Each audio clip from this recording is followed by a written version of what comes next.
या रस्त्यावर गेल्या वर्षभरापासून 4 अपघात झालेत आणि 4च्या 4ही मृत्युमुखी पडलेले आहेत।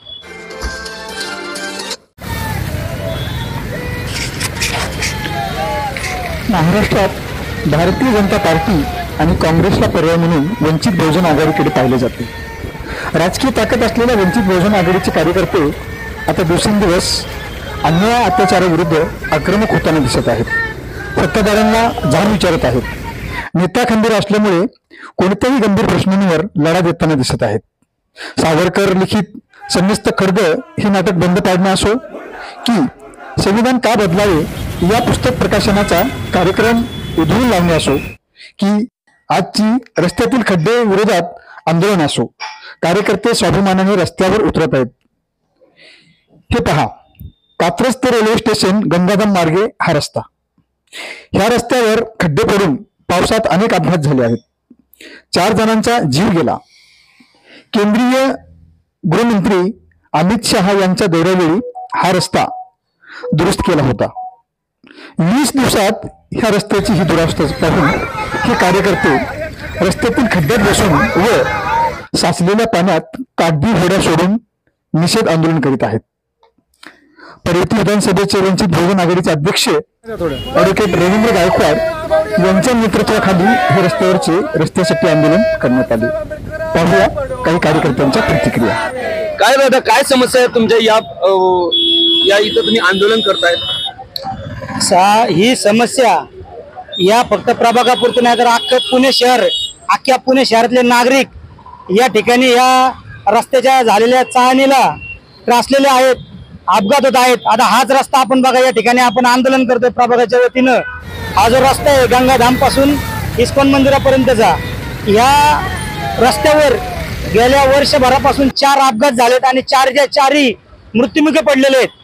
आता प्रशासनाने इथं हाईट बॅरिगेट्स लावले होते, परंतु तरी सुद्धा जड अवजड वाहनाची वाहतूक इथं चालू आहे आणि हे खड्डे आपण बघू शकता, जीव मुठीत घेऊन प्रवास करावा लागतोय। आता आंदोलन सुरू करता इथं एका पीएमटी खाली एक बाई मरता वाचली, गाडी अडकल्यामुळे ती पीएमटी थांबली तिथं जागेवर।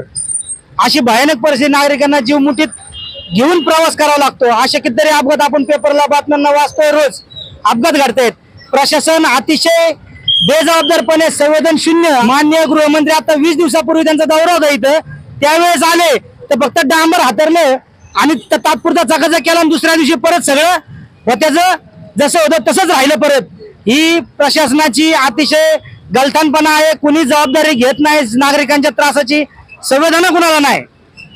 प्रशासनाचा या जाहीर धिक्कार आपण वंचित बहुजन आघाडीच्या वतीनं या ठिकाणी आपण या ज्या खड्ड्यामध्ये जे पाणी साचले त्याच्यामध्ये बोटी सोडून आपण केलेलं आहे। आणि जर या प्रशासनाने या आंदोलनाची दखल घेतली नाही तर साधारणपणे 15 दिवसाची मुदत आम्ही प्रशासनाला देत आहोत। प्रभागातील जेवढे काही रस्ते खराब झाले आहेत त्याचं सर्वेक्षण करून 15 दिवसात जर रस्त्यांची डागडुजी झाली नाही तर या ठिकाणी वंचित बहुजन आघाडीच्या वतीनं सन्माननीय आयुक्त साहेबांना या ठिकाणी पुणे महानगरपालिकेवर जाऊन घेराव घातला जाईल आणि जोपर्यंत रस्ते नीट होत नाही तोपर्यंत त्यांना सोडणार नाही, असं जाहीर आव्हान या ठिकाणी वंचित बहुजन आघाडीच्या वतीनं मी करत आहे।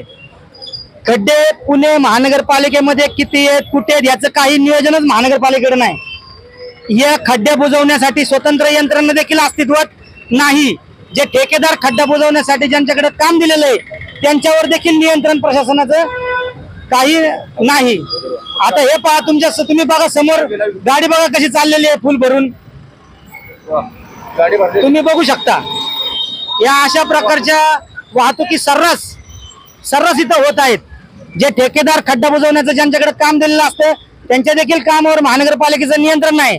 एखादा कार्यकर्ता, एखादा नागरिक 10 वेळाने 1000 वेळा जेव्हा त्यांना अर्ज करतो, त्यांना फोन करतो, तेव्हा कुठेतरी ते येणार आणि तात्पुरतं जेव्हा डांबर हातरणार जाणार की परत दुसऱ्या दिवशी तेच होतंय। एवढा निर्लज्जपणा आणि एवढा बेजबाबदारपणा या पुणे महानगरपालिकेमध्ये झालेला आहे। काहीही व्यवस्था महानगरपालिकेची नाही, ठेकेदारांवर नाही नियंत्रण नाही, अधिकारी देखील याच्या बाबत अतिशय निष्क्रिय झालेले आहेत। काही नाही कुणाला जबाबदारी त्याची। आमदाराचं स्थानिक आमदार तर तुम्ही बघतच आहे, त्यांना त्यांच्या खुर्च्यात पडलेले आहेत. वंचित बहुजन आघाडीने हे वादळ उठवलं तेव्हा कुठं सगळ्यांचे चेहरे आपल्या समोर आले. आता सगळे पक्ष जवळजवळ एकच आहेत.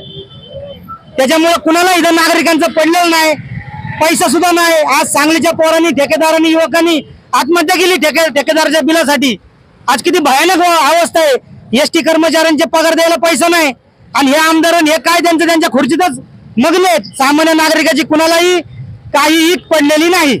शासनाला एवढंच सांगायचंय की नाही का रस्त्याची दुरुस्ती झालीच पाहिजे. आणि इथं भरपूर म्हणजे लोकांची वर्दळ असते आणि इथं आतापर्यंत किती ऍक्सिडेंट झालेले आहेत आणि कितीतरी मृत्युमुखी पण पडलेले आहेत.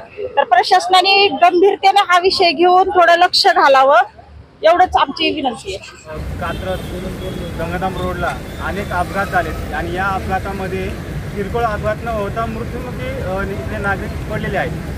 आणि गेल्या विधानसभानं खासदारकीला इथल्या नेत्यांनी सांगितलं होतं की आम्ही पुणे शहर खड्डामुक्त करू किंवा वाहतूक मुक्त करू, हे आश्वासन दिलं होतं.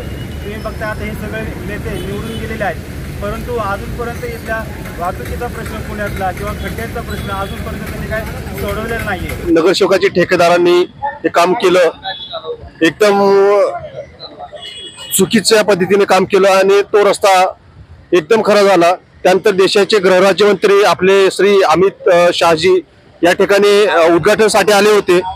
त्यावेळेस पूर्ण रस्ता पूर्ण चकाचक करण्यात आलं होतं. त्यावेळेस पुणे प्रशासन, महानगरपालिकेचे आयुक्त स्वतः या ठिकाणी येऊन काम करून घेतले होते.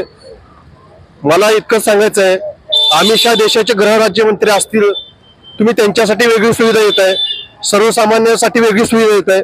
सर्वसामान्य नागरिक पण माणूसच आहे, अमित शहा देखील माणूसच आहेत. तुम्ही त्यांना एक माणूस वेगळ्या पद्धतीने हे करताय आणि सर्वसामान्याला वेटेज होताय. वेळेत जर हा रस्ता झाला नाही तर वंचित बहुजन आघाडीच्या वतीने यापेक्षा तीव्र आंदोलन करण्यात येणार आहे.